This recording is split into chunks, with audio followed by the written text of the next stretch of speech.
The best ways to increase your speed is underwater training. When you get used to it and it feels too light, you can add weights underwater. You can add parachutes, you can add flippers, you can increase the resistance under the water as you're moving. And one of the things I like to do is throw kicks, high knees, butt kicks, side shuffle, squat jump tucks.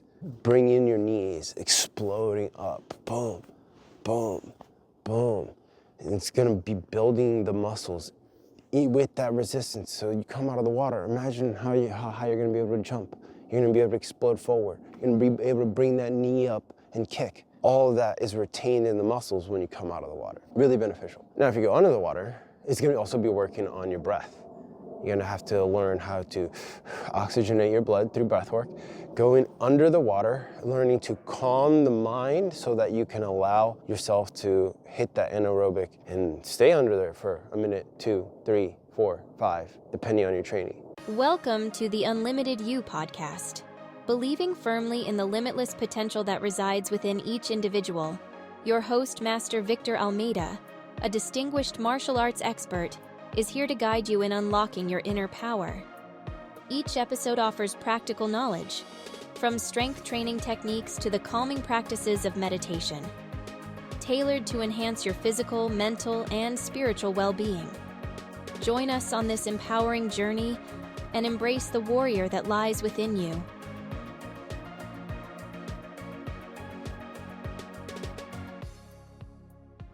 What's up, y'all? Welcome back to another episode of The Unlimited You. We're here in the middle of winter. It just snowed here in Maryland. And we're gonna be talking today about training in extreme conditions. The benefits, the hazards, and this is training out in the snow, training in high elevation, training in the heat, sand training, multiple other things that we're gonna talk about. First, we're gonna start off with the little flute song that I have for y'all here. This is a drone flute made by Naked Earth in Florida. It's got a little beautiful condor sculpted in the front here.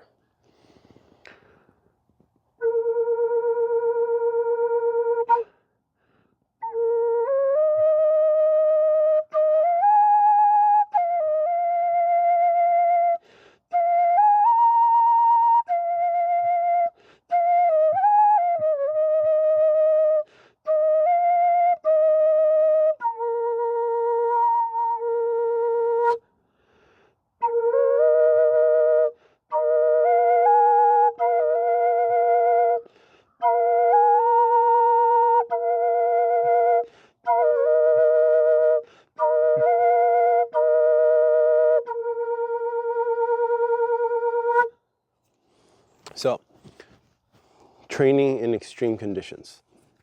In that scenario, right, let's say you're out in extreme cold. First, you have to prepare. Preparation is key in all of these kind of settings.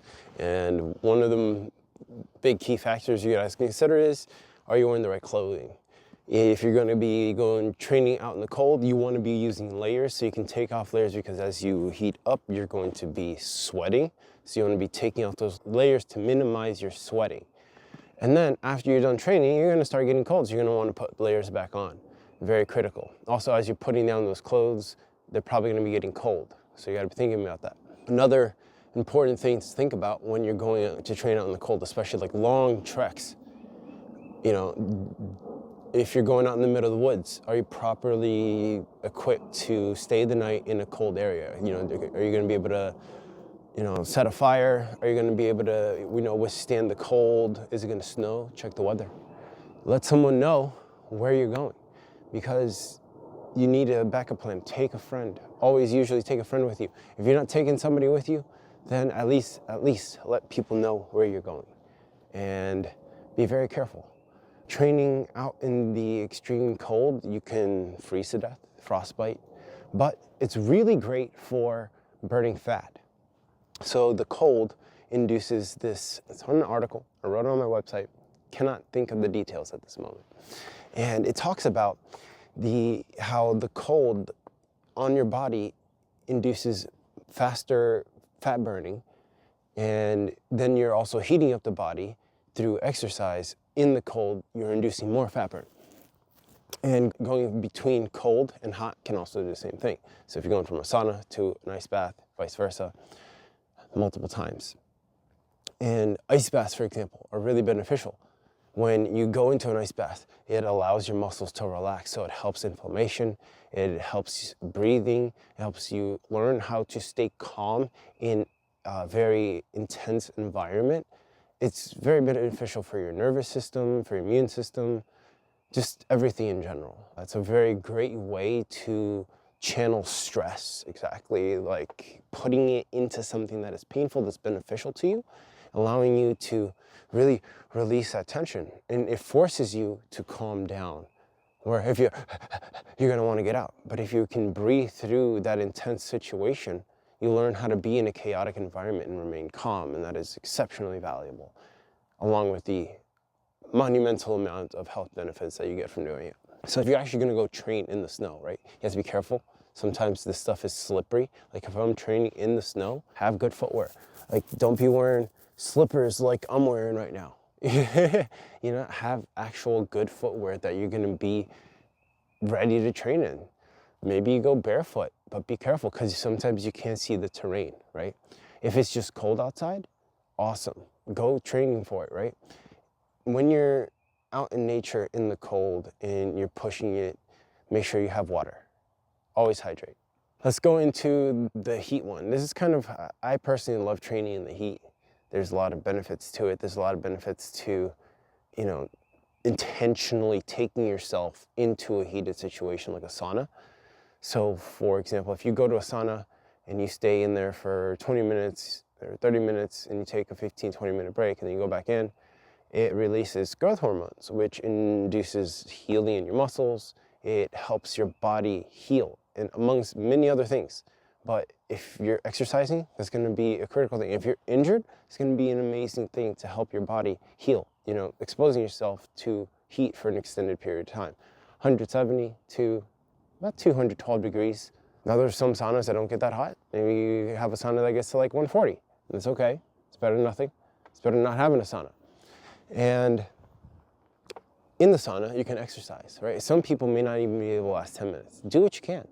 Feel your body. If you start getting lightheaded, dizzy, you feel your blood pressure, you can start feeling your heartbeat. Get out, take a break, cool down. Make sure that you have a way to cool down, either like a cold shower or maybe water that you have that you can pour on you. But you know, you don't want to go from a sauna to like 100-degree day and then you're gonna have a heat stroke like that. So you wanna have a way to cool down after you're exposing yourself to critical heat. Now there's also exercising in the heat, right? Let's say it's 105, 110, 120. People in Texas and freaking desert get crazy temperatures out there. Here, max will get to like 100 maybe. And if you're training out in the humidity, you're gonna be sweating a lot. You need to hydrate. If you're in the dry, you still need to be hydrating because you're gonna be sweating, it's still hot. And you need to be careful. If you're gonna be venturing out into nature at that temperature, it is dangerous. Reconsider it unless you have proper equipment, proper escape plan. Maybe you parked your car at the end of the trail, you're only going like a mile or two, and you came back, you know the trail, cool. But be very careful going out into long ventures in high degree of heat if you're not used to it. And one of the benefits is it causes you to sweat more. It's gonna get your body to release that heat, right? One of the things we didn't talk about in the cold is when the cold dries out the air, so it's harder for you to get that oxygen. In the warmth, the air itself is hot and it's harder for you to breathe. You're gonna have to breathe in through your nose and control your breathing the hotter it gets. Taking big breaths like that can hurt. Slowing your breath and controlling your breath in the hot area is gonna allow your body to retain that calmness through your heartbeat and not get out of control.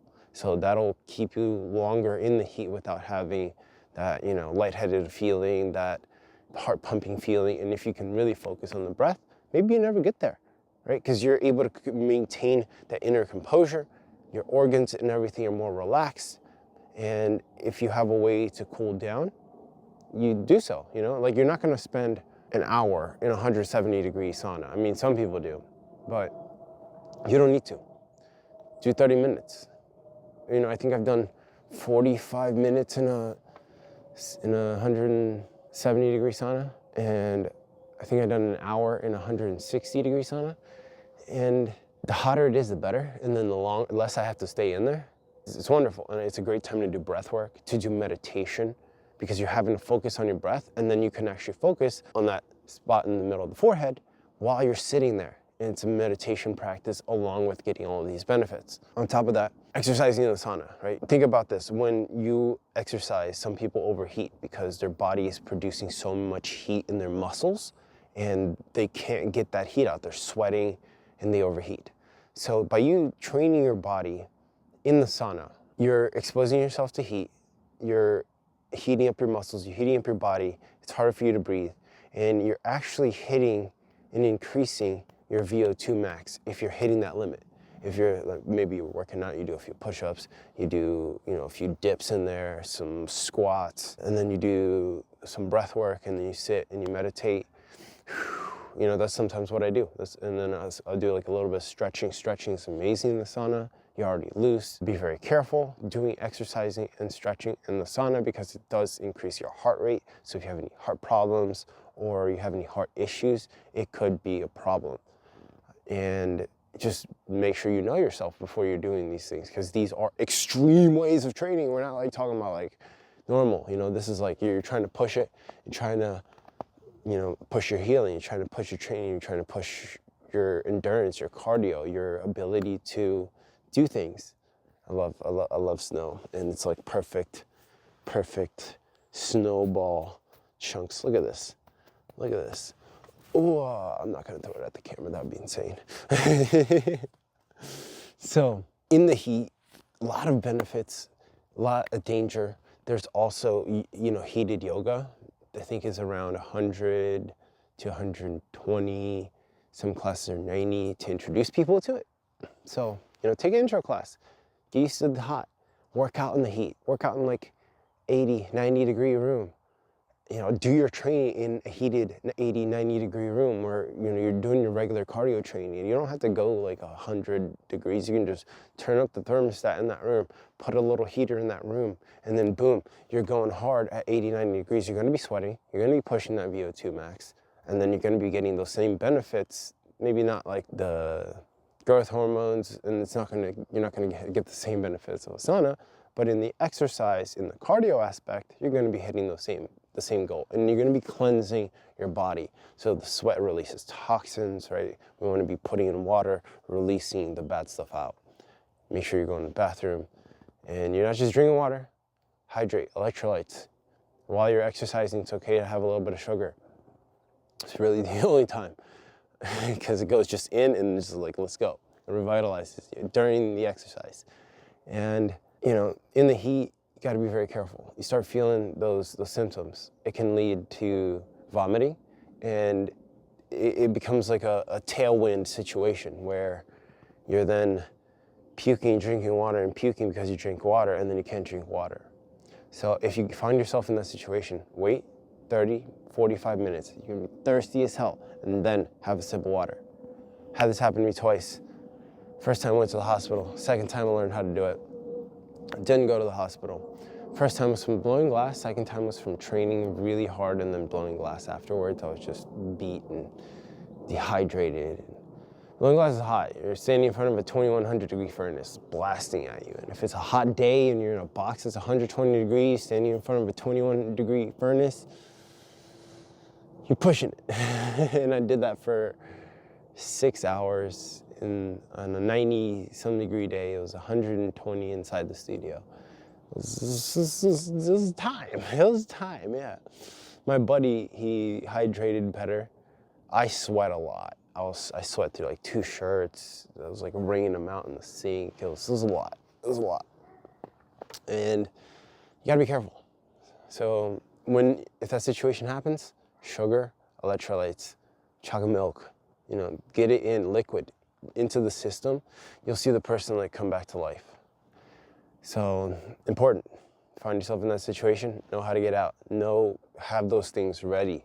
You're gonna push it. Maybe bring some chocolate milk, Have it next to your water bottle. Put it in your backpack or something. Maybe bring a little cooler that you got your electrolytes, your chocolate milk or something, you know. I like to do chocolate milk because it's got fat, it's got protein, it's got sugar, and like all those things combined, it's just like recharge in the middle of exercise. Now it's heavy, you're not gonna be like chugging, it's just like a sip and then like water. You know what I mean? You're trying to get those nutrients in you. I do plant milk. Most people will do regular milk. Do what you like. Make sure it's healthy. Make sure it's sourced well. And then let's go into high altitude training, which is amazing, right? So at high altitude, there's less oxygen at that higher altitude, which forces your body to get used to this lower level of oxygen. So when you first arrive, you're like, you're feeling maybe dizzy, especially if it's a really high altitude and you just went from sea level to high up and you start walking around, you're like, I'm tired. I just walked from like my car. And like a day goes by and you kind of feeling more normal, you're getting more used to it, and then you have more stamina when you go back to sea level. Now imagine if you go there, you get used to it, you wait a day or two. Get used to it. Like you get there, you know, maybe at night you hang out, you go to sleep, you wake up, and then you go for it. Let the body get used to it. Then push it. That first day you push it in high altitude training, the air is gonna feel thin. In here, it feels thin because you're huffing for air, but you're not getting oxygen. So you're like, what? It feels like asthma in a sense. Like you're puffing through a straw, but nothing's coming in. And you have to really regulate the breathing. A lot of these extreme trainings always come back to the breath, because that's kind of what freaks out when you're in these situations. Not so much the cold, unless you're really exerting yourself, but especially the heat, especially high altitude, your body's gonna be freaking out. So you have to slow it down, breathe, calm down, take a few breaks, and then keep going, and you'll get used to it. Then when you go back to sea level, you're gonna be like super cardio insanity length. So it's amazing training, and it's really beneficial for endurance. And especially if you're fighting, you're training for endurance, you're training for a match, you got like a couple weeks, take like a whole week, train in the mountains, come back, get used to sea level, you're still gonna have that endurance. Breathe, and then eat well, go to your event, you're gonna be supercharged. Really ready to train. Underwater training. So this is kind of two boats, where you can do partially underwater, or you can do completely submerged. And one of the benefits is whenever you make any movement underwater, you have full resistance. So if I move this way, I have resistance against the entire chain of my arm. While if I have like a band or something, I only have resistance pulling in this direction. If I move my arm, it is going to change and move with me in every single movement. So it allows for more dynamic training of muscle. So when you're doing a side kick, every part of the motion has resistance to it. When you're doing that front kick, every part, every punch has that resistance. So it's building the strength, and it increases the speed. So if you're moving faster underwater, it's gonna work on that fast twitch muscle with that increased resistance. You come out of the water, that resistance is gone, and then you're moving like lightning. Pew, pew, pew, pew, pew. It's amazing. It is one of the best ways to increase your speed is underwater training. When you get used to it and it feels too light, you can add weights underwater. You can add parachutes, you can add flippers, you can increase the resistance under the water as you're moving. And one of the things I like to do is throw kicks, high knees, butt kicks, side shuffle, squat jump tucks. Bring in your knees, exploding up, boom, boom, boom. And it's gonna be building the muscles with that resistance. So you come out of the water, imagine how high you're gonna be able to jump. You're gonna be able to explode forward. You're gonna be able to bring that knee up and kick. All of that is retained in the muscles when you come out of the water. Really beneficial. Now, if you go under the water, it's gonna also be working on your breath. You're gonna have to learn how to oxygenate your blood through breath work, going under the water, learning to calm the mind so that you can allow yourself to hit that anaerobic and stay under there for a minute, 2, 3, 4, 5, depending on your training. I think I can only last like maybe 2 minutes comfortably. then I'll come up if I'm really focused. But it's difficult. It's difficult because it requires complete relaxation and surrender and training and knowing that you're going to be okay, because the mind freaks out. And you have to learn that, hey, if I can just relax, like if I can just focus on my feelings, on my body and what's going on around me, and not so much of this like impending doom that you feel, then you can relax through it and you can get to the other side of that. And underwater training is, like, again, you're getting that same training of partially underwater with the resistance on top of deprivation of oxygen. And it's beautiful stuff. Dangerous. You can drown, right? If you get stuck somewhere, if you go too deep. So just be careful if you're doing underwater training. If you're doing partial water training, be careful where you're doing it, sharp edges.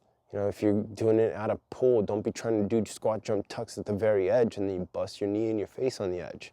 So just be mindful of where and the people around you. Some of these can be explosive exercise. You can be moving and splashing water some places too. Another thing to think about.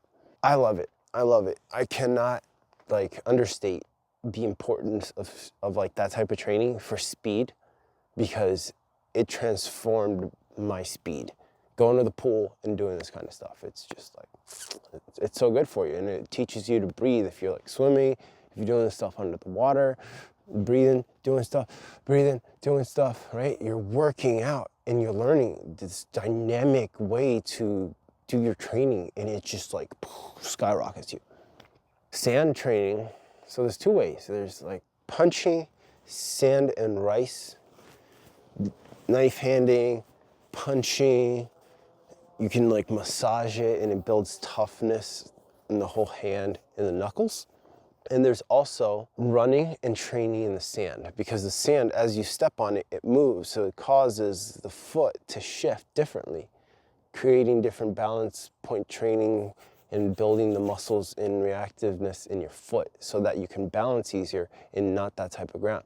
Like if it's dangerous to run crazily on sand if you've never done it before, because it's easy to roll an ankle, to roll a knee.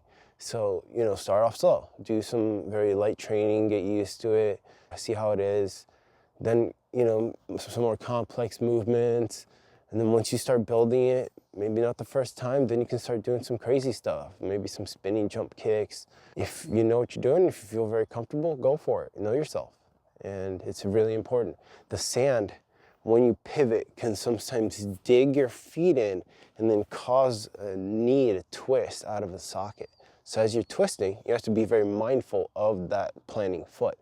As you repivot for specific redirections, the foot can sink and slide, creating slips, allowing, something to come out of place. So just be mindful in different ways on top of ankle rolling that you can potentially injure yourself, so that you can be mindful as you're doing these actions and prevent the injury, right? That's pretty much, I think, covers it. I mean, you can do other kinds of extreme training. I guess you can do high wind training, but yeah, that pretty much covers it. And the biggest thing is just knowing what you're going into, having the methods to back you up in case something goes wrong, knowing where you're going, and then being mindful as you're doing it, because you're doing something that is not normal, that is not, safe. Let's literally just say that it's not necessarily the safest. Maybe some of the water training is safe, but, be mindful. And don't put yourself in an unnecessary situation out of ego. Know your body, know your limits, and know when to stop, so that you don't hurt yourself, because that's going to set you back more than the training is going to put you forward. So train to your limit, train to where you know you can go, and then heal, and then do it again. And then you're going to have a higher limit. But if you keep pushing limits in these kinds of extreme situations, that's where real big dangers can happen, right? That's how a slip, a faint, and things that you don't want to happen. And it's really important to have someone there, either helping, watching, managing, or training with you, that you can watch each other in these kind of situations. I really recommend that. Now, I've done extreme training by myself, And when I've gone out in nature in 105-degree heat in the middle of the desert and went for a hike and a run. And I was like, I'm gonna go as far as I get to about 1/3 of this water bottle left, and then I'm gonna turn around. And I think I didn't even get that far. I just kept on hiking and climbing. And I started feeling a little bit, tired. It was hot. I stretched, walked back to my car, and I was like, that was good. And I felt great the next day. It was intense. It was hard. It was hot. I could feel the heat. It was strenuous, but I didn't push it in that environment because I didn't want to find myself in a situation that I couldn't get out of.